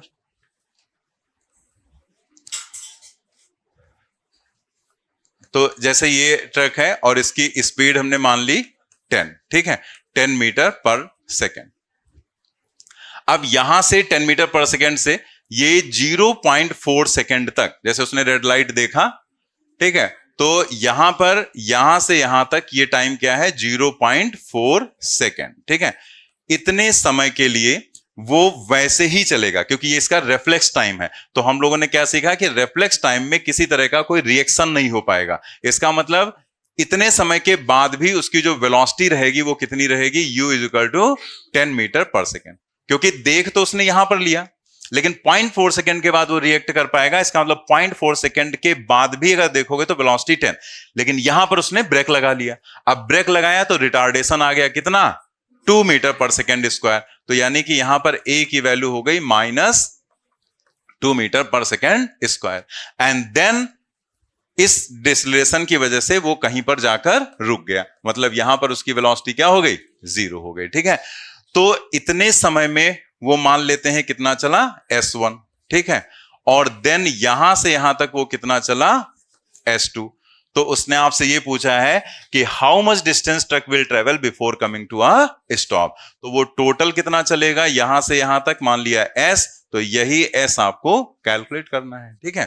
तो अब ये s कितना हो जाएगा, डायरेक्ट लिख लेते हैं, s1 प्लस s2। जल्दी से बताओ s1 की वैल्यू क्या हो जाएगी, 4, भाई u इंटू टी, ठीक है, u इंटू टी हो जाएगा। तो हम एक बार ऐसे लिख दे रहे हैं, यहां पर s1 की वैल्यू u इंटू टी हो गई, ठीक है, प्लस, और s2 क्या हो जाएगा, s2 की वैल्यू अगर आप देखें तो कैसे निकालेंगे, यहां पर या तो अलग अलग कैलकुलेट कर लेते हैं यार, थोड़ा सा उसमें इक्वेशन लगानी पड़ेगी ना फिर। तो ये तो हमें पता चल गया, ये सब रहने दे, लिखने को अलग अलग निकाल लेते हैं, ठीक है। जैसे s1 हमें निकालना है तो s1 इज इक्वल टू हो गया u इंटू टी, और u का मतलब है 10 और t का मतलब है 0.4, तो ये कितना हो जाएगा, 4 मीटर, ठीक है। ये हमने अप्लाई किया है, जैसे इसमें कुछ नेमिंग कर देते हैं, a बी एंड सी। समझने में बस आपको आसान रहेगा। तो ये जो यहां पर हमने किया है ये ए टू बी किया है, ए टू बी, ठीक है। और देन हम कर रहे हैं B to C, B to C. अब बी टू सी में क्या आपको टाइम दिया गया है? टाइम दिया गया नहीं, बी टू सी में कोई टाइम नहीं दिख रहा है, सिर्फ वेलोसिटीज दिख रहे हैं, एक्सेलरेशन दिख रहा है। एस निकालना कौन सी इक्वेशन था? अगर टाइम नहीं दिया गया तो सीधे थर्ड इक्वेशन हम यूज करेंगे। यूज करते हैं यहां पर V square is equal to U square plus 2as, ठीक है। फाइनल वेलोसिटी हो गई 0, इनिशियल वेलोसिटी 10 है। ये ध्यान रखना हम बी टू सी की बात कर रहे हैं, तो बी इनिशियल और सी फाइनल, और फिर यहां पर रखेंगे 2 और -2 एंड s का मतलब s2, ये आपको निकालना है, ठीक है। तो यहां से 4s2 की वैल्यू क्या हो गई? 100। भाई 2 इंटू 2 4, इधर जाएगा 4s2 इज इक्वल टू 100, तो s2 की value 25, s2 is equal to क्या हो जाएगा? 25 meter. Therefore s is equal to हो गया s1 प्लस s2, s1 है 4, s2 है 25, कितना आ जाएगा? 29 मीटर, ठीक है। नोट करेंगे, नोट कर लेना सभी ने। चलिए, तो इस क्वेश्चन में सिर्फ आपको इतना पॉइंट याद रखना है कि जो रिफ्लेक्स टाइम है उसमें बॉडी जैसी सिचुएशन में है वैसे ही रहेगी, कोई उसमें चेंज आपको नहीं दिखेगा, ठीक है। मतलब जैसा हो रहा है वैसा ही वो मेंटेन रहेगा, कोई एक्सटर्नल चेंज नहीं दिखेगा, जितना रिफ्लेक्स टाइम यहां पर है, ठीक है। चलिए नेक्स्ट क्वेश्चन पर आ जाते हैं, question number 29। Two boys are standing at the ends A and B of a ground where AB is equal to A. The boy at B starts running in a direction perpendicular to AB with velocity v1. यहां पर ध्यान देंगे क्या लिखा है, वो AB के perpendicular दौड़ना स्टार्ट करता है जो B पर है, और किस वेलोसिटी से? v1 वेलोसिटी से। The boy at A starts running simultaneously with velocity v and catches the other boy in a time t where t। आपको यहां ध्यान देना है, उसने वेलोसिटी ही लिखा है दोनों जगह पर, ठीक है। मतलब वो v1 वेलोसिटी से और ये v वेलोसिटी से। तो वेलोसिटी एक वेक्टर क्वांटिटी है, तो वेक्टर क्वांटिटी है तो उसमें फिर अगर उसने एक पर्टिकुलर वेलोसिटी लिख दी तो इसको हम वेरिएबल वेलोसिटी तो मानेंगे नहीं। वेरिएबल तो जब होगा तो दिया जाएगा कि ये वेरिएबल वेलोसिटी है, उसका कोई फंक्शन दे देगा, तो ये कांस्टेंट वेलोसिटी मानी जाएगी। कांस्टेंट वेलोसिटी का मतलब कि उसकी डायरेक्शन भी फिक्स है और उसका मैग्नीट्यूड भी फिक्स रहेगा। तो ये सिचुएशन समझो जरा क्या है। उसने कहा 2 बॉय हैं, एक पर्टिकुलर लाइन है ग्राउंड पर ए बी, उसके ऊपर खड़े हुए हैं, ठीक है। तो हम इसे डायग्राम से आपको दिखाते हैं यहां पर। जैसे ये हो गया ए और ये हो गया यहां पर बी, ठीक है। और ये दोनों के बीच की डिस्टेंस हो गई। तो एक बॉय यहां पर है इस लोकेशन पर और एक बॉय इस लोकेशन पर है, ठीक है, बी पर। तो ए पर और बी पर दोनों यहां पर खड़े हुए हैं। फिर देन क्या होता है, the boy at B starts running in a direction perpendicular to A B, मतलब ए बी के एकदम परपेंडिकुलर वो v1 वेलोसिटी से दौड़ना स्टार्ट करता है। तो मतलब ये इधर की तरफ ऐसे दौड़ना स्टार्ट करेगा और v1 वेलोसिटी से, ठीक है, यहां पर जो है। तो ऐसे ये जा रहा है यहां पर, ठीक है, इस डायरेक्शन में। दूसरा क्या करता है, the boy at A starts running simultaneously with velocity v and catches the other boy in a time t where t is. तो दूसरा जो है एक कांस्टेंट वेलोसिटी v से दौड़ता है और t टाइम के बाद उसको कैच कर लेता है। तो इसका मतलब क्या हुआ, ये तो इधर जा रहा था और दूसरा यहां पर खड़ा हुआ था। अब वो कांस्टेंट वेलोसिटी से दौड़ेगा तो मतलब वो अपनी ना तो डायरेक्शन चेंज करेगा और ना ही अपना मैग्नीट्यूड चेंज करेगा। तो इसका मतलब वो एक अंदाजा लगाएगा कि हम अगर ऐसे जाएं तो हम उसको यहां पर कैच कर सकते हैं। तो वो इस डायरेक्शन में ऐसे दौड़ना स्टार्ट करेगा यहां पर v वेलोसिटी से, और t टाइम के बाद उसने इसको कैच कर लिया। तो ये जो c है यहां पर मान लेते हैं वो उसको कैच कर लेता है। ऐसे बस हम कैच लिख देते हैं तो आप समझ जाएंगे, ठीक है, कि यहां पर वो उसको कैच कर लेता है जाकर। तो आपको ये टी टाइम बताना है। तो अब ये सिचुएशन देखो, ऐसा हम लोग जैसे स्कूल वगैरह में दौड़ भाग करते थे, पकड़ते थे एक दूसरे को, तो उस कंडीशन में ऐसे ही करते थे ना। जैसे मान लिया कोई आपका दोस्त है, अब वो यहां से मान लिया यहां पर खड़ा हुआ है और यहां से वो भाग रहा है, दरवाजा एक ही, डोर वही है, ठीक है। तो अगर हमको उसको पकड़ना है, वो उधर दौड़ना स्टार्ट करेगा तो हम इधर थोड़ी दौड़ेंगे, किधर ही दौड़ोगे, तब तक वो अपना निकल जाएगा। तो अगर उसको पकड़ना होता है तो हमें पता है ये वहां से निकलेगा, तो हम उधर ही दौड़ना स्टार्ट करते हैं कि वहीं पर इसको पकड़ लेंगे जाके। तो कुछ ऐसा किया होगा, हो सकता है कभी, ठीक, अगर मोबाइल से फुर्सत मिल गई होगी तो अगर हम ऐसे देखें तो वही सिचुएशन तो यहां दिखाई गई कि उसने यहां पर एक अंदाजा लगाया यहां से इस लोकेशन पर, ये जो है यहां दौड़ रहा है इधर, तो इसने देखा और उसने एक अंदाजा लगाया कि ये यहां ऐसे जाएगा, तो हम अगर ऐसे दौड़ना स्टार्ट करें तो हम इसको पकड़ सकते हैं। अगर हम इसके पीछे भागेंगे तो ये आगे निकल सकता है, ठीक है। तो वो भी एक क्वेश्चन होता है, वो रिलेटिव वेलोसिटी में हम लोग करेंगे, जो चेज करने का होता है, मतलब हमेशा हम अपनी डायरेक्शन इसी की तरफ रखते हैं, तो वो एक अलग टाइप का क्वेश्चन बनता है, वो हम लोग रिलेटिव वेलोसिटी में देखेंगे। लेकिन यहां पर सीधा सीधा क्वेश्चन है कि ये पर्सन ऐसे दौड़ रहा है, ये बॉय, और ये ऐसे अंदाजा लगाता है कि अगर हम ऐसे दौड़ेंगे तो इसको हम यहां पर कैच कर लेंगे, और वहां पर जाकर वो कैच कर लेता है। तो अगेन अभी जैसे हम लोगों ने पीछे क्वेश्चन में समझा था, ठीक है, जो बस वाला क्वेश्चन था, कि यहां से अगर इसको जाने में यहां तक टी टाइम लगता है और दोनों साइमल्टेनियसली दौड़ना स्टार्ट करते हैं, क्वेश्चन में लिखा गया ना साइमल्टेनियसली मतलब साथ साथ में दौड़ना स्टार्ट करते हैं, तो अगर ये 10 सेकंड में यहां पर पहुंच जाता है तो ये भी 10 ही सेकंड में तो पहुंचा होगा। तो एक तरह से इसको भी टाइम कितना लगेगा, टी, मतलब ये अगर 10 सेकंड में यहां पर पहुंच जा रहा है, तो अगर इसको कैच करना है, उसको पकड़ना है, तो इसको उतने ही समय में यहां पर पहुंचना होगा। यानी कि अगर ये ज्यादा डिस्टेंस चल रहा है उतने समय में, तो इसको तेज दौड़ना होगा ना, तभी तो पकड़ पाएगा।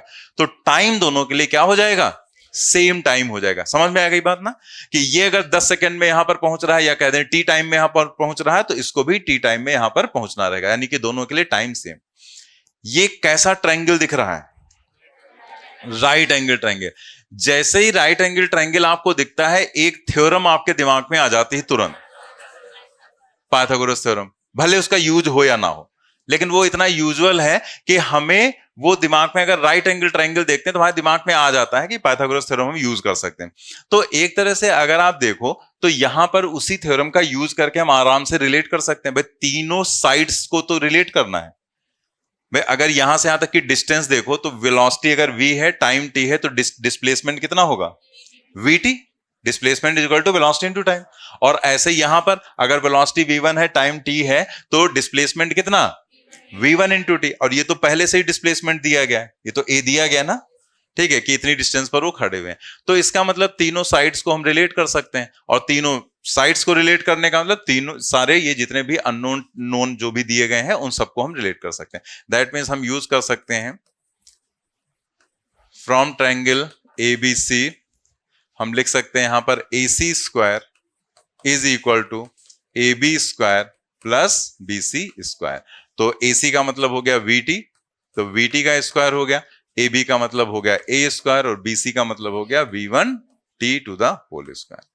ठीक है, BC मतलब यहां पर जो B से C तक की डिस्टेंस है, तो V1 इंटू टी हो जाएगा। ठीक है, हम लोग को यहां पर T निकालना है, तो हम T वाले टर्म को एक साइड में लाएंगे, तो ये V स्क्वायर T स्क्वायर हो जाएगा, और ये V1 स्क्वायर T स्क्वायर हो जाएगा। तो यहां पर डायरेक्ट लिख लेते हैं V1 स्क्वायर और T स्क्वायर ले लेते हैं common.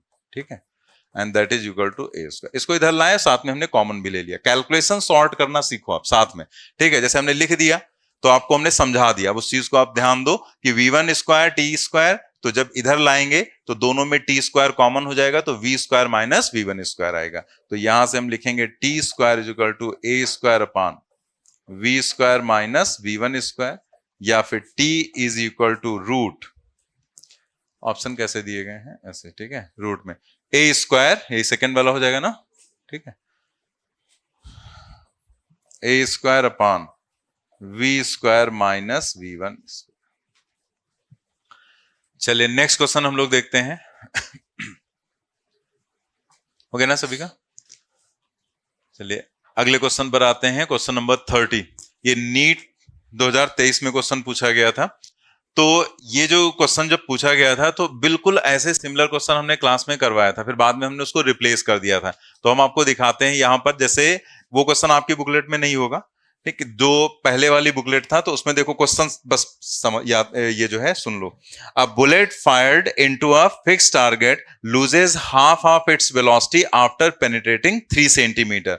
How much further it will penetrate before coming to rest assuming that it faces constant resistance to motion.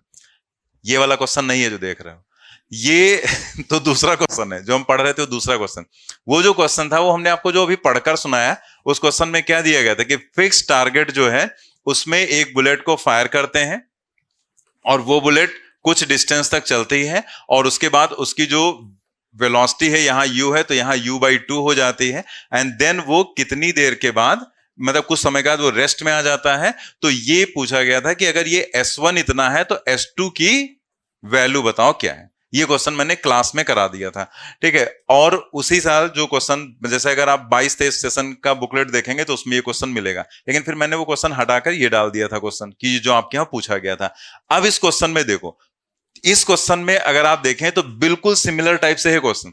A bullet from a gun is fired on a rectangular wooden block with velocity u, ठीक है, मतलब rectangular block है, उसके ऊपर ये u speed से hit करती है।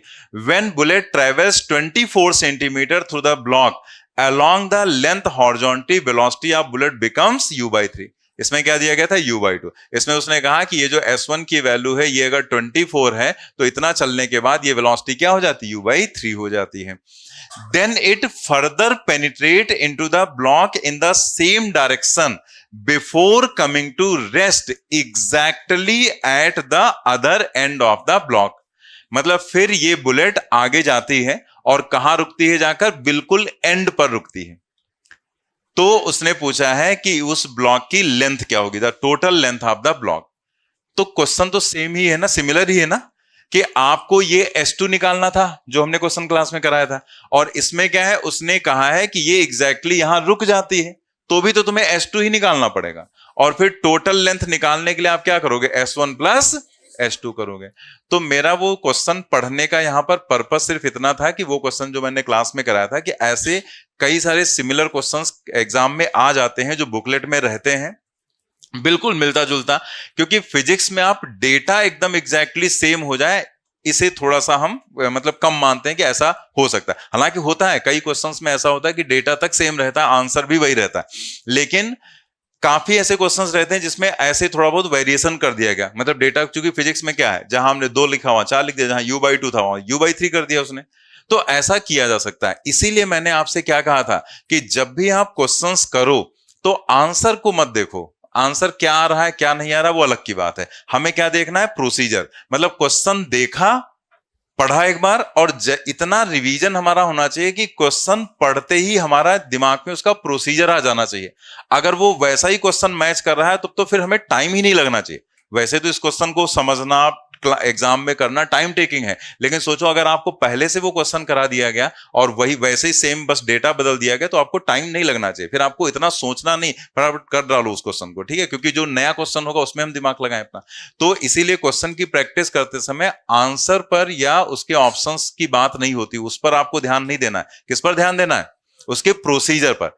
इतना रिवीजन होना चाहिए कि जो टॉपिक आपने रिवाइज कर रखा है, अगर वो हम आपके सामने क्वेश्चन खोल के रख दें तो 2 लाइन पढ़ो आप और आपको याद आ जाना चाहिए कि इस पूरे क्वेश्चन में पूछा क्या गया है। भले आपको डेटा ना याद हो, उसकी कोई जरूरत नहीं, लेकिन आपको यह याद आना चाहिए कि इस क्वेश्चन में क्या है।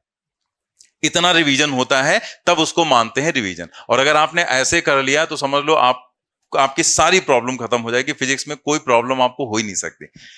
लेकिन अगर हम मान लिया 2 महीने बाद आपसे यही क्वेश्चन पूछ रहे हैं, ठीक है, इसी को हमने एग्जाम में दे दिया या टेस्ट में दे दिया या सेम क्वेश्चन दे दिया, या आपसे पूछ रहे हैं यही क्वेश्चन कि बताओ इस क्वेश्चन को सॉल्व करो, ठीक है। अब आप पूरा क्वेश्चन पढ़ रहे हो और वो भी एक बार नहीं 2 बार पढ़ रहे हो, उसके बाद आप उसको सॉल्व कर रहे हो, तो इसका मतलब है आपका रिवीजन अच्छा नहीं है, ठीक है।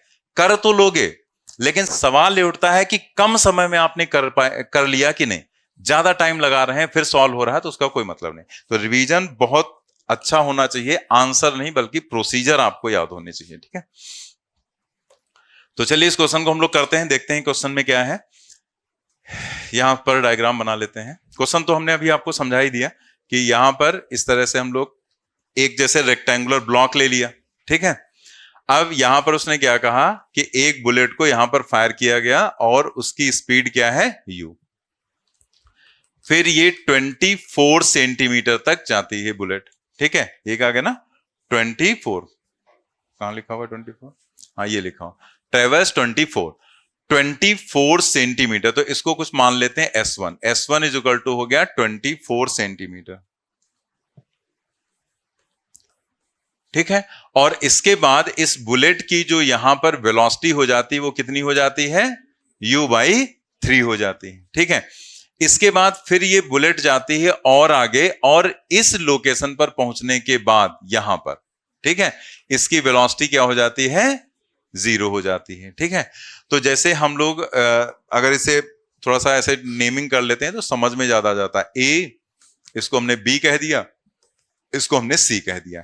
तो उसने आपसे पूछा है इसकी लेंथ, तो उसको एल मान लो, ठीक है, एल मान लिया हमने। अब आप देखो उसने S1 आपको दे रखा है, आपको क्या चाहिए, S2 चाहिए, मतलब बी और सी के बीच की वैल्यू चाहिए S2, ठीक है। बस ये आपको पता चल जाए, यानी कि L = S1 + S2। बात समझ में आ गई इतनी। अब जरा आप ये सोचो कि क्या इस क्वेश्चन में आपको कहीं टाइम दिया गया है, क्या टाइम पूछा गया है, तो इसका मतलब कौन सी इक्वेशन, थर्ड, ठीक है। दूसरा एक पॉइंट आप देखो कि लगातार उसकी वेलोसिटी कम होती जा रही, u था, फिर u/3, फिर 0। तो अगर u से u/3 हुआ और u/3 से 0 हुआ तो एक तरह से रिटार्डेशन ही होगा, ठीक है। मतलब यहां पर एक्सलेशन तो नहीं हो सकता, क्या होगा, रिटार्डेशन। और वो रिटार्डेशन अगर कुछ मेंशन नहीं होता है तो हम कांस्टेंट ही मानते हैं, ठीक है। उसने यहां पर कहा कि gun fired into the rectangular block with velocity this when bullet ट्रेवर्स 24 through the block along it's horizontal velocity along its length horizontally, velocity of bullet becomes u/3. Then it further penetrates into the block in the same direction before coming to rest exactly at the other end of the block. The total length of the block is, कहीं कोई mention है acceleration retardation के लिए, नहीं। तो हमने कैसे समझ लिया, क्योंकि उसने u दिया है, फिर u/3 दिया, फिर 0 दिया, तो इसका मतलब लगातार वेलोसिटी कम होती जा रही है, यानी कि क्या होगा, रिटार्डेशन। साथ में अगर कुछ मेंशन नहीं है तो जो भी एक्सेलरेशन रिटार्डेशन होगा वो कांस्टेंट ही माना जाएगा, वेरिएबल आप अपनी तरफ से नहीं मान सकते हैं, ठीक है। तो हम लोग यहां पर अज्यूम कर ले रहे हैं, let constant retardation is A, ठीक है, ऐसे मान लिया कांस्टेंट रिटार्डेशन क्या है, ए। तो अब जैसे कैलकुलेशन को भी हम लोग सॉर्ट करना सीखें तो इक्वेशन हम अप्लाई करने जा रहे हैं, v² = u² + 2as, ठीक है।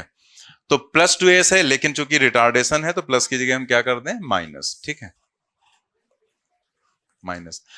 अब यहां से आप एक काम कर सकते हैं, a से b के लिए अलग लिखो, b से c के लिए अलग लिखो, और देन आप उसको डिवाइड कर लो, ठीक है, या उसको सॉल्व कर लो, जैसे भी ये लगे। लेकिन हम लोग इस चीज को एक ही साथ में करना सीखते हैं। जैसे हमने यहां से लिखा 2as = u² - v², लिख सकते हैं इसे, क्योंकि हमें s निकालना है तो उसको हम लेफ्ट में रख लिया, बाकी सब कुछ राइट में कर दिया। अब इसको हम डायरेक्ट लिखेंगे, जैसे हम इसको ऐसे लिखने जा रहे हैं, 2as1 डिवाइडेड बाई 2as2, है वही चीज, बस हम अलग अलग ना लिख के एक साथ लिख रहे हैं। तो अगर हम 2as1 लिख रहे हैं, यानी कि हम इस वाले पार्ट में हैं, तो इस पार्ट में इनिशियल वेलोसिटी और फाइनल u/3, यानी कि u की जगह पर रखेंगे u² और v की जगह पर रखेंगे u/3 का होल स्क्वायर, ठीक है।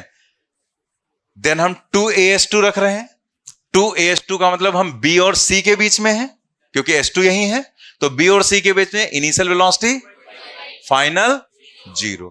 तो हम यहां पर इनिशियल की जगह पर रखेंगे u/3 to the whole square और फाइनल की जगह पर 0, ठीक है। देन हम यहां पर इसी को सॉल्व कर लें, तो ये u² - u² / 9।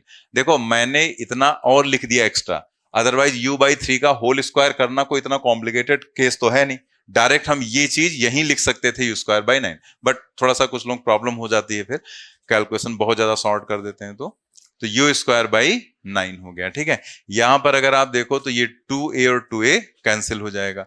s1 की वैल्यू क्या है, 24, s2 हमें कैलकुलेट करना है, यहां पर ये हो जाएगा 8u² / 9 और ये आ जाएगा u² / 9, ठीक है, दैट इज इक्वल टू 8। तो यहां से s2 की वैल्यू क्या आ गई, 24 डिवाइडेड बाई 8, दैट इज 3, और इसलिए L हो जाएगा S1 + S2 that is equal to 24 + 3 that is 27 meter, ठीक है, 27 मीटर, यानी कि फोर्थ ऑप्शन करेक्ट हो जाएगा। नोट कर लीजिए। हाँ, अच्छा सॉरी, हाँ ये सेंटीमीटर दिया गया था, सेंटीमीटर।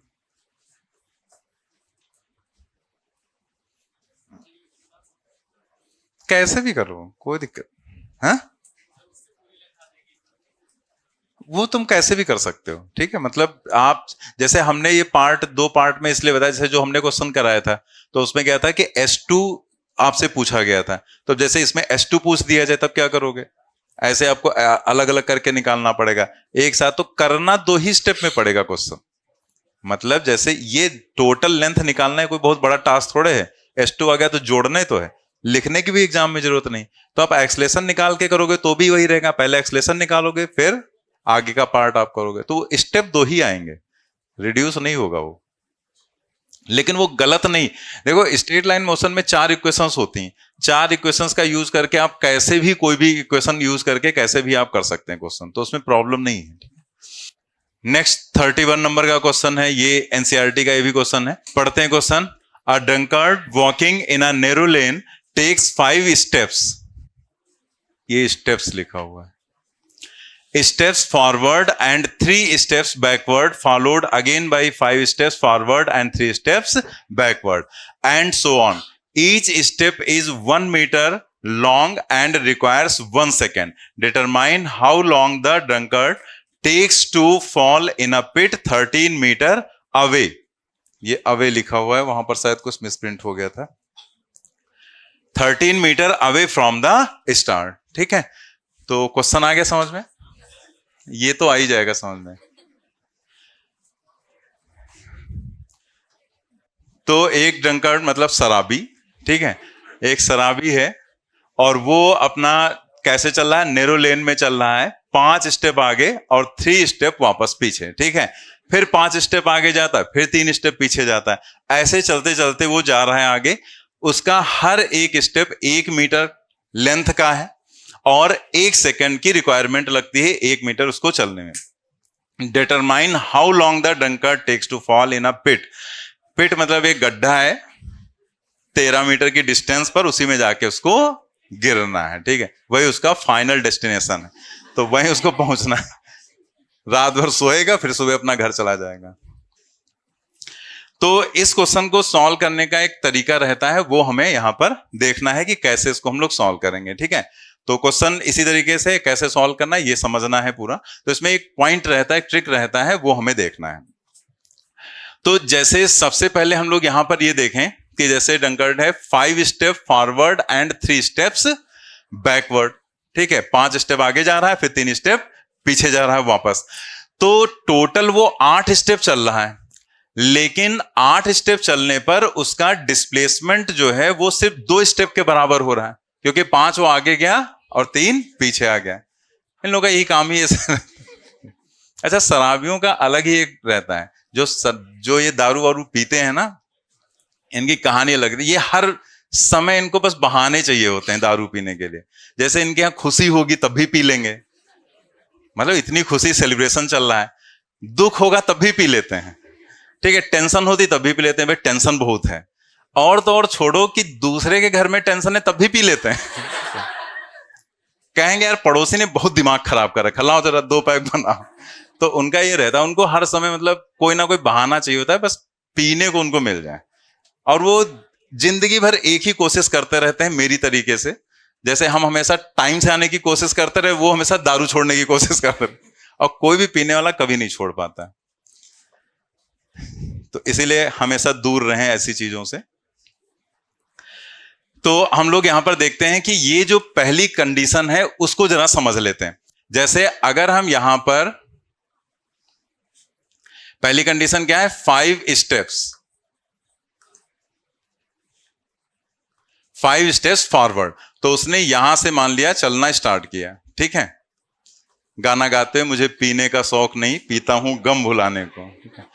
तो ये गम भुलाते हुए अपने जा रहा था 5 स्टेप, फिर वापस ये आ गया 3 स्टेप, ठीक है।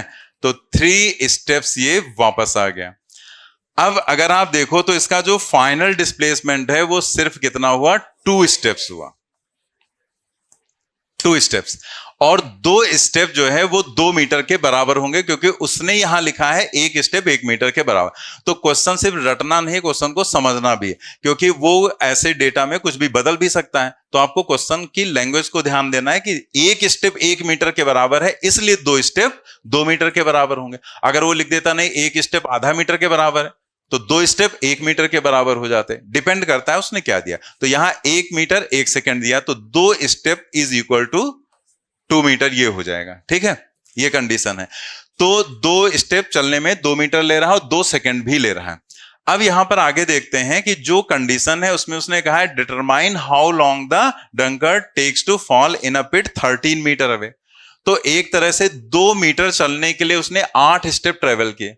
तो कई बार हमारे दिमाग में ऐसे आ जाता है कि भाई 2 मीटर के लिए वो कितना चला, 8 स्टेप, तो 13 मीटर के लिए कितना चलेगा, 8 इंटू 13 डिवाइडेड बाई 2, तो ये कितना आ जाएगा 52, मतलब 52 स्टेप्स वो चलेगा।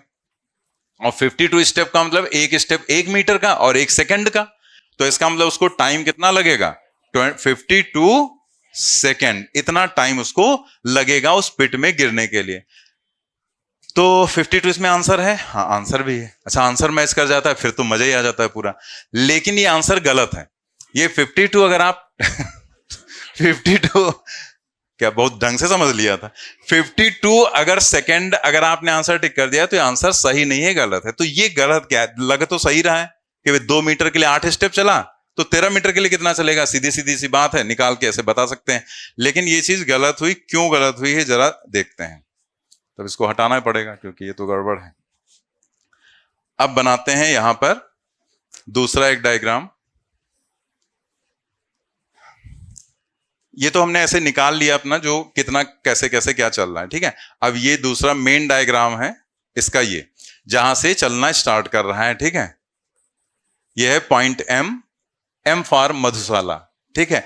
मधुशाला से उसने पिया दारू और चलना स्टार्ट। हम जिधर से आते हैं वहां एक दुकान पे लिखा है आपका ध्यान किधर है, देखो मधुशाला इधर है, ठीक है। तो वहीं से अपना पी पिया के चला, और यहां पे एक पिट बना हुआ है। कुछ लोग सोच रहे होंगे सर भी जाते ही होंगे नहीं, हम ये सब नहीं, ये गंदी चीजें हैं, बकवास ठीक है। ये सब फालतूगिरी का काम नहीं करते। तो ये जो एम से पिट तक जाता है, और ये डिस्टेंस टोटल कितनी है, 13 मीटर।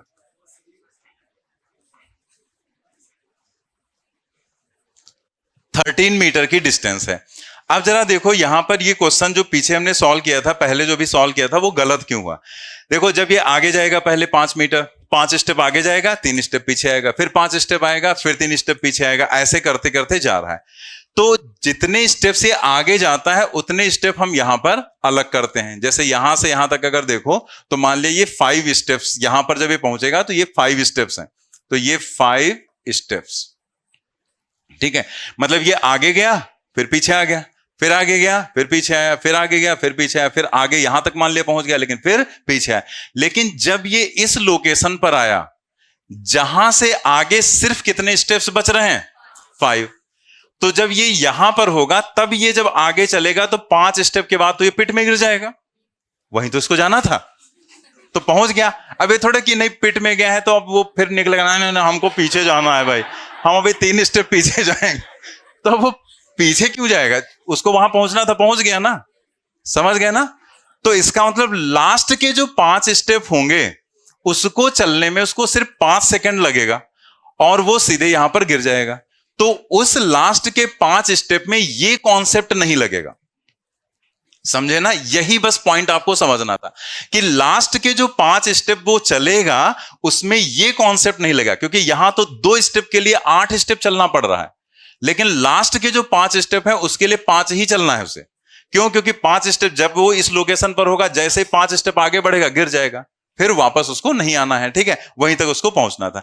तो मतलब ये हुआ कि हम 5 स्टेप इसमें से आउट कर दें पहले। अब बचा कितना, 5 स्टेप आउट करने का मतलब ये 5 मीटर हो गया। तो इधर जो ये है ये तो 5 मीटर हो गया सीधे सीधे, ठीक है। तो जो यहां से यहां तक की डिस्टेंस ये बच रही है ये 8 मीटर बच रही है, ठीक है। तो जो ये वाला कॉन्सेप्ट है वो इस 8 मीटर में एप्लीकेबल होगा, लास्ट के 5 मीटर में एप्लीकेबल नहीं होगा। ये बात समझ में आ गई ना सभी को? ठीक है, अगर ये बात समझ में आ गई तो क्वेश्चन सॉल्व हो गया। फिर तो क्या है, 8 मीटर के लिए बिना कोई कैलकुलेशन के भी निकाल सकते हैं भाई। 2-2 के कितने पार्ट होंगे? 8, 4। ठीक है, तो इसका मतलब क्या हुआ कि 4 सेक्शन ऐसे इसके अंदर आएंगे और एक सेक्शन चलने में उसको 8 सेकंड लग रहा है, तो 4 सेक्शन चलने में 32 सेकंड। 32 से और 5 वो कितना? 37, 37 वाला आंसर सही हो जाएगा, फोर्थ ऑप्शन। ठीक है, लेकिन हम अभी सॉल्व करके दिखा देते हैं। मतलब ये मैंने ऐसे बता दिया कि आपको कोई कैलकुलेशन लिखने की जरूरत नहीं। देखो फिर से समझो, यहां पर 5 स्टेप गया 5 सेकंड और 3 स्टेप पीछे आया 3 सेकंड, 8 सेकंड लगा। 8 सेकंड में वो कितना चला? 2 मीटर। ठीक है, 2 ही मीटर तो चल रहा है ना, तो इसका मतलब यहां पर 2 मीटर के लिए उसको 8 सेकंड लगता है, तो 8 मीटर के लिए 32 लगेंगे। ठीक है, 4 गुना टाइम, 4 गुना हो गया ना, 2 गुणे 4 8, तो 4 गुना टाइम भी लग जाएगा, तो 32 और लास्ट में तो 5 ही लगना उसको, तो 5 सेकंड हो गया। तो हम लिख देते हैं उसको, आप डायग्राम बना लो।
एक मिनट रुकेंगे, देख लो यहां पर वही चीज जो भी हम लोगों ने सॉल्व किया था उसी को मैंने लिख दिया है। फॉर 2 मीटर ही moves total steps 8। For 8 meter, तो 8 मीटर के लिए कितने स्टेप मूव करेगा? वही सिंपल डायरेक्ट प्रोपोर्शन 8 × 8 अपॉन 2। मतलब वो डायरेक्ट प्रोपोर्शन वाला नहीं होता कि 2 मीटर के लिए इतना, तो 8 के लिए कितना? 32 स्टेप। तो यहां क्या लिखा गया? From M to pit he will move total steps 32 + 5 that is 37। 32 यहां तक हो गया, और यहां तक पहुंचने के लिए ऐसा नहीं कि उसने इसको क्रॉस नहीं किया होगा, वो आगे गया होगा फिर वापस पीछे आया होगा। तो कभी ऐसी सिचुएशन आई होगी कि वो यहां तक पहुंचा होगा, देन 3 स्टेप पीछे आया होगा, तब वो इस लोकेशन पर पहुंचेगा। अब जब वो इस लोकेशन पर पहुंचा तो उसने कितने टोटल स्टेप चले हैं? 32। देन उसके बाद जैसे ही 5 स्टेप गया वो पिट में गिर गया, तो इसका मतलब 32 वो यहां तक पहुंचने के लिए चल रहा है, आगे जा रहा, फिर पीछे आ रहा, फिर आगे जा रहा, फिर पीछे आ रहा। तो 32 स्टेप के बाद चलने के बाद वो इस लोकेशन पर पहुंच पाया, और उसके बाद जैसे वो 5 स्टेप चला पिट में गिर गया। तो टोटल स्टेप उसने एम से लेकर पिट तक कितने ट्रेवल किए? 32 + 5, 37 स्टेप। 37 देखो मैंने इक्वल नहीं लिखा है, इंप्लाइज का साइन लगाया है, क्योंकि 37, क्योंकि हमें क्वेश्चन में दे दिया गया है कि एक स्टेप 1 मीटर के बराबर है और 1 मीटर चलने में उसको 1 सेकंड लगता है, तो मीटर को हम सेकंड के बराबर तो लिख नहीं सकते। तो यहां इंप्लाई कर रहा है कि 37 स्टेप का मतलब 37 मीटर, और 37 मीटर चलने के लिए कितना समय लगेगा? 37 सेकंड, क्योंकि 1 मीटर के लिए 1 सेकंड उसको लगता है। नोट कर लेंगे।